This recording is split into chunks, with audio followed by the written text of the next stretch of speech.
Ne signez jamais avec la banque avant d'avoir vu ça. Votre banque vous a dit non, voici comment la convaincre de financer votre projet immobilier. La banque peut être votre meilleur allié pour vous enrichir ou votre pire ennemi pour vous freiner dans vos projets. La différence entre celui qui obtient 300 000 € à 3,2% et celui à qui on refuse 100 000 €, elle est simple.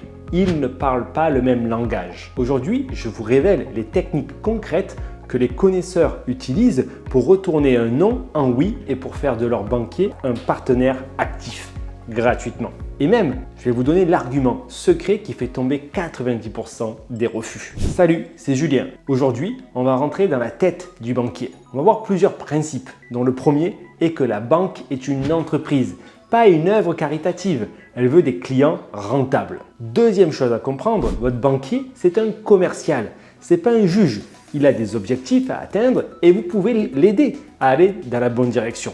Quand vous avez compris tout ça, vous ne demanderez pas un simple crédit de la même manière. Vous allez proposer un partenariat rentable et solide, gagnant-gagnant. Je vous partage ainsi ma méthode de négociation qui m'a permis de faire financer plus de 150 dossiers pour moi et pour nos clients. Donc, dans cette première partie, on va voir quel est le réel raisonnement d'un banquier. Parce que le banquier va voir votre dossier selon 3 piliers.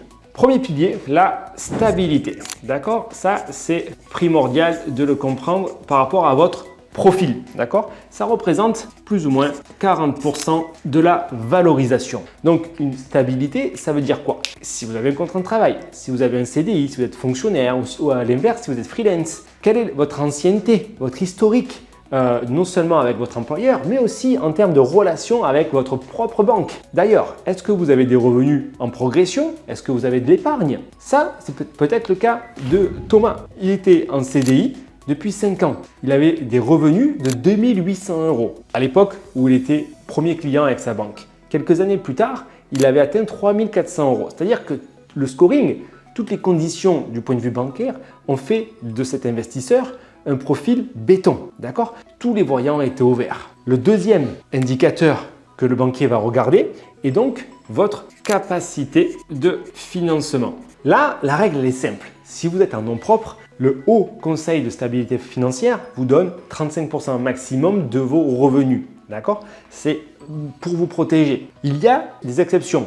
Dans 20% des cas, vous pouvez dépasser ce 35% d'endettement pour les résidences principales et dans 6% de ces 20% pour les investisseurs immobiliers. D'accord? Ce qui, en réalité, sur 1 million de transactions, laisse quand même beaucoup d'opportunités.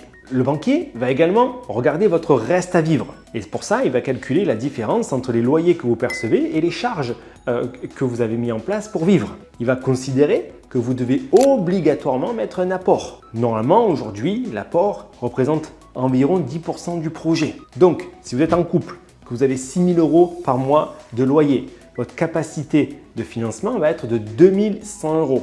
Pour un crédit sur 25 ans, vous allez avoir 346 000 € de capacité de financement. On a de quoi faire de très beaux projets, de très beaux immeubles. Le budget médian des projets qu'on fait au travers de notre programme Clé en main se situe à 300 000 €. Le troisième indicateur que le banquier va regarder dans l'analyse de votre dossier est le risque ici du projet. D'accord? C'est à partir de ces éléments-là qu'il va pouvoir décider oui ou non de vous affecter une proposition. Le risque est fait de plusieurs facteurs. Est-ce que le bien se situe dans une zone tendue où il y a de la tension locative ou pas?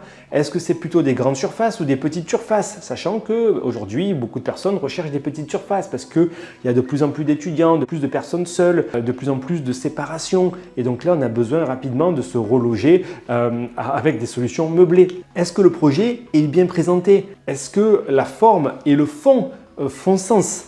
D'accord? Et on va discuter un petit peu du fond un peu plus tard dans cette vidéo.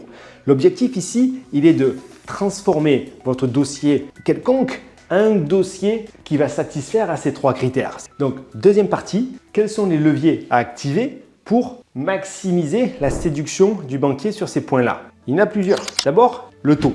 Ce n'est pas le nerf de la guerre. Mais vous le savez, c'est ça qui va faire votre mensualité. Entre un profil classique et un profil excellent, on peut voir pratiquement presque 1 ou 1,5 point de différence. Donc autant soigner votre dossier réellement ici sur la stabilité, d'accord? Ça va répondre à la variable. Ensuite, il faut bien comprendre que le taux, ce n'est pas la chose la plus importante du dossier. Parce qu'en vrai, ça va vous permettre de payer un petit peu moins, mais l'impôt va arriver plus vite. Donc autant peut-être avoir un taux un peu plus élevé pour payer moins d'impôts pendant plus longtemps. Deuxième point, vous pouvez aussi négocier l'assurance emprunteur. On vous recommande souvent de la prendre avec votre banque pour faciliter l'obtention du crédit. Mais aujourd'hui, il y a des délégations qui permettent de gagner un petit peu d'argent quelques années plus tard. D'accord? Une fois que votre banquier il a réussi ses objectifs, parce qu'on favorise toujours la relation. Par exemple, sur un crédit à 250 000 €, si vous obtenez 0,5% de différence sur l'assurance, c'est rapidement 10-15 000 € d'économie sur 25 ans. Mais c'est toujours ça le prix. Donc oui, c'est une bonne solution, mais n'oubliez pas, petite astuce, négociez-le après avoir commencé l'amortissement quelques années plus tard. La durée. C'est également un facteur direct sur votre cash flow. Commencez par 25 ans, en backup, on va aller sur du 20 ans, mais ne faites pas une condition sine qua non du 25 ans parce qu'il existe derrière des modularités de prêt, vous allez pouvoir faire des pauses et puis même le rallonger après quelques années d'amortissement. Ces éléments-là vont vous permettre de travailler ici à l'optimisation de votre capacité de financement. Le taux évolue sur votre capacité. La durée va aussi avoir une influence sur la capacité. L'assurance également, ça va faire varier votre budget. Même chose pour les frais de dossier. Ici, on va avoir les frais de dossier qui plus ou moins, histoire de 1000 voire 2000 € impactent directement votre capacité de financement parce que c'est de l'argent en plus pour votre bien immobilier. Au plus bas seront les frais de dossier. Également, vous allez avoir les garanties. Et donc là, il y a des cautions qui coûteront moins cher que des hypothèques. Okay? Par contre, la caution, ça va marcher pour votre premier investissement, mais ça risque de bloquer pour le deuxième. Mais c'est des triggers, c'est des facteurs que vous pouvez utiliser pour faire varier ici votre capacité de financement. La stratégie, c'est surtout d'accepter une garantie plus contraignante en échange d'une meilleure capacité de financement. Ou dit autrement, l'hypothèque est une très bonne solution. Maintenant, dans cette troisième partie, on va voir les effets de levier qu'on va pouvoir activer ici. Et ça, c'est ce qui est de votre responsabilité à 200%. Parce qu'ici, en réalité, le banquier fait quand même un petit peu ce qu'il veut. Ici, pareil, si vous êtes salarié, vous n'êtes pas votre propre patron. Par contre, là, vous avez 100% de la responsabilité. Et c'est vraiment là où, sur ces 30% ici, que vous pouvez maximiser votre gain. Pour ce faire, il va falloir trouver le bon projet adapté à votre capacité de financement et à votre situation. Premier élément d'un bon projet, c'est donc un projet qui fait du cash flow, d'accord, et de la plus-value immédiate. C'est-à-dire que dès le premier mois de location, vous devez avoir simplement le total des loyers sous lequel vous allez soustraire les charges et le crédit en positif. Idem, ici, vous devez avoir assez facilement le coût total du projet, d'accord? C'est-à-dire le coût total, le prix d'achat, les travaux, les frais annexes et vous allez avoir votre valeur de revente qui doit être supérieure à cet élément-là. Pas dans un an, pas dans 10 ans, immédiatement. Que vous puissiez revendre immédiatement avec de l'argent en plus. Ça dépend de la qualité du projet que vous allez sourcer. Ensuite, il va falloir aller dans la bonne ville, d'accord? Parce que là aussi, on veut des villes en croissance démographique. Surtout, n'allez pas faire ça à la campagne, là où il n'y a pas d'inflation, là où le bien ne va pas prendre de valeur.